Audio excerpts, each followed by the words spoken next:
দেশের মাটিতে আওয়ামী লীগের পুনর্বাসন কোনোভাবেই হবে না বলেছেন অন্তর্বর্তী সরকারের উপদেষ্টা মাহফুজ আলম। তিনি বলেছেন, শেখ হাসিনার ধ্বংস করা প্রতিষ্ঠানগুলোর সংস্কার করে তবেই নির্বাচন দেয়া হবে। শনিবার দুপুরে চাঁদপুরের হাজীগঞ্জে এক আয়োজনে এসব কথা বলেন তিনি।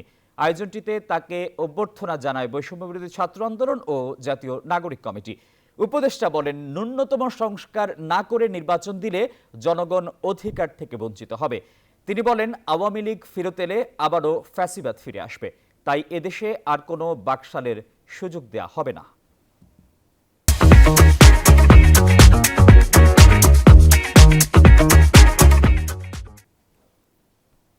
সুষ্ঠু নির্বাচন প্রক্রিয়ার মধ্য দিয়ে তারা পজিটিভ একটি কম্পিটিশনের ভিতর দিয়ে বাংলাদেশে শাসন প্রতিষ্ঠা করবেন। বাংলাদেশের জনগণের বৈষম্য বিরোধী এবং ইনসাফমূলক একটি শাসন ব্যবস্থা কায়েম করবেন। সেটা যারা বাংলাদেশপন্থী তাদের মধ্যকার নির্বাচন হবে।